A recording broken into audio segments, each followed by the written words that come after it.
ಸಮಾರಂಭ.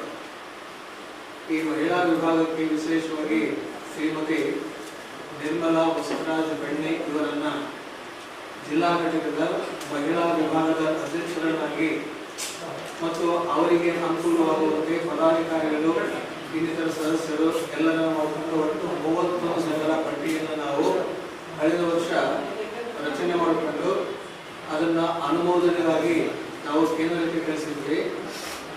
ಜಿಲ್ಲಾ ಘಟಕದಿಂದ ರಚನೆಗೊಂಡಂತಹ ಈ ಅನುಮೋದನಾ ಪಟ್ಟಿಯನ್ನು ಅಂದಿನ ರಾಷ್ಟ್ರೀಯ ಅಧ್ಯಕ್ಷರಾಗಿರುವಂತಹ ಸನ್ಮಾನ್ಯ ಲಿಂಗೈಕ್ಯ ಡಾಕ್ಟರ್ ಶಾಮನೂರು ಶಿವಶಂಕರಪ್ಪನವರು ಹಸ್ತಾಕ್ಷರ ಹಾಕುವುದರ ಮೂಲಕ ನಾವು ಕಳಿಸಿದಂತಹ ಎಲ್ಲ ಹೆಸರುಗಳನ್ನು ಅನುಮೋದಿಸಿ ಮತ್ತೆ ನಮ್ಮ ಜಿಲ್ಲಾ ಘಟಕಕ್ಕೆ ಕಳಿಸಿದ್ದಾರೆ. ಅವರ ಅನುಮೋದಿತ ಪಟ್ಟಿಯನ್ನು ಆಧಾರದಿಂದ ಜಿಲ್ಲಾ ಘಟಕ ಅವರಿಗೆ ಮಹಾಸಭಾದಲ್ಲಿ ಅಧಿಕೃತವಾದಂತಹ ಮಹಿಳಾ ವಿಭಾಗದ ಕಾರ್ಯಚಟುವಟಿಕೆಯಲ್ಲಿ ತಮ್ಮನ್ನು ತೊಡಗಿಸಿಕೊಳ್ಳಬೇಕಂತ ನಾವು ಕೂಡ ಪತ್ರ ಕೊಟ್ಟಿದ್ದೇವೆ. ಈ ರೀತಿಯಾಗಿ ಇವತ್ತು ಮೊಟ್ಟ ಮೊದಲನೆಯದಾಗಿ ನಮ್ಮ ರಾಯಚೂರು ಜಿಲ್ಲಾ ಘಟಕದ ಮಹಾಸಭಾ ಮಹಿಳಾ ವಿಭಾಗದ ಮುಖ್ಯಸ್ಥರಾಗಿ ಅಥವಾ ಅಧ್ಯಕ್ಷರಾಗಿ ಶ್ರೀಮತಿ ನಿರ್ಮಲಾ ಬೆಣ್ಣಿಯವರು ಅಧಿಕೃತವಾಗಿ ತಮ್ಮ ಕಾರ್ಯಚಟುವಟಿಕೆ ಮಾಡುತ್ತಾರೆ ಅನ್ನುವುದಕ್ಕಾಗಿ ಇವತ್ತಿನ ವಿಶೇಷವಾದಂತಹ ಸುದ್ದಿಗೋಷ್ಠಿಗೆ ಕರೆಯಲಾಗಿದೆ. ನಾನು ಮಹಾಸಭಾದ ಜಿಲ್ಲಾ ಪ್ರಧಾನ ಕಾರ್ಯದರ್ಶಿ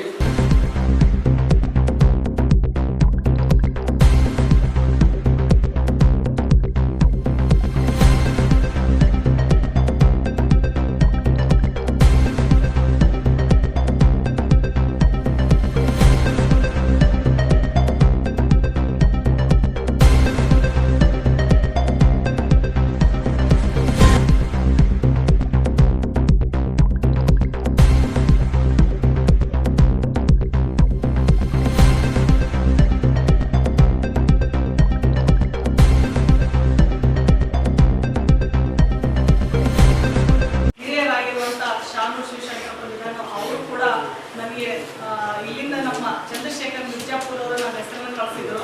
ಅವರು ಕೂಡ ಹೃದಯಪೂರ್ವಕ ಧನ್ಯವಾದಗಳನ್ನು ಹೇಳ್ತೀನಿ.